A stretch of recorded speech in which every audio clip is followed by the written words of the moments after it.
Convention de l'OIT sur la flexibilité, la validité, la pertinence et la portée des travailleurs migrants. L'OIT estime que plus de 164 millions de travailleurs migrants dans le monde entier se déplacent d'un pays à l'autre, principalement au sein d'une même région, mais aussi entre régions. La migration de main-d'œuvre, si elle est bien gérée, peut avoir des effets positifs sur le développement des travailleurs migrants, ainsi que sur l'économie et la productivité de leur pays d'origine et de destination. Mais le système actuel de gouvernance de la migration de main-d'œuvre n'est pas en mesure de relever les défis de la migration internationale moderne. Il peut en résulter d'importants écarts de protection en termes de bas salaires ou de non-paiement des salaires, de longues heures de travail, de mauvaises conditions de sécurité et de santé au travail. Il existe également des risques élevés d'exploitation des migrants. En raison d'un mauvais appariement des compétences, l'OIT a adopté 2 conventions sur les travailleurs migrants qui fournissent un cadre de protection pour surmonter ces défis et garantir une gouvernance équitable et efficace de la migration de main-d'œuvre. Ces 2 conventions apportent des avantages aux travailleurs migrants et aux employeurs privés ou aux entreprises qui les emploient. Malheureusement, de nombreux pays n'ont pas encore ratifié ces conventions.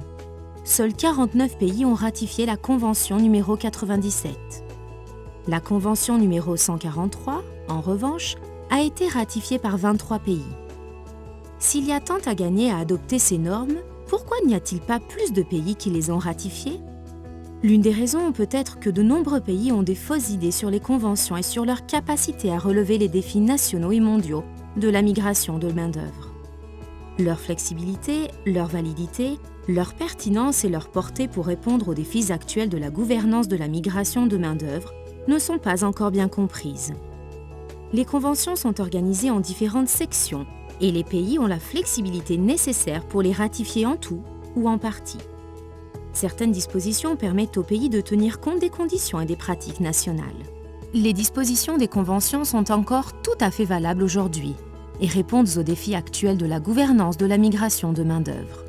Il s'agit notamment de la reconnaissance des besoins du marché du travail et des pénuries de main-d'œuvre, ainsi que de la nécessité de lutter contre la discrimination à laquelle sont confrontés les travailleurs migrants par rapport aux nationaux.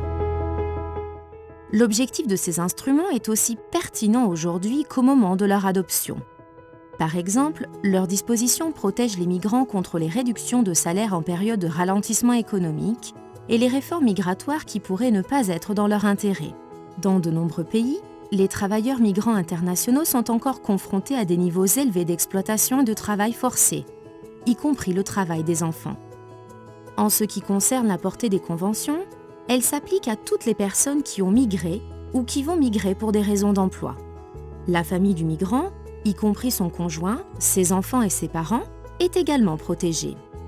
Les conventions s'appliquent à tous les secteurs d'emploi, aux travailleurs migrants permanents et saisonniers, ainsi qu'aux réfugiés et aux personnes déplacées qui sont employées en dehors de leur pays.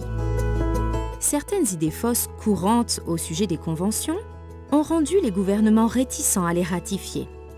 Par exemple, ils ont la fausse impression que les instruments ne s'appliquent qu'aux travailleurs en situation régulière, alors que la Convention numéro 97 et la recommandation numéro 86 concernent principalement la protection des travailleurs migrants en situation régulière.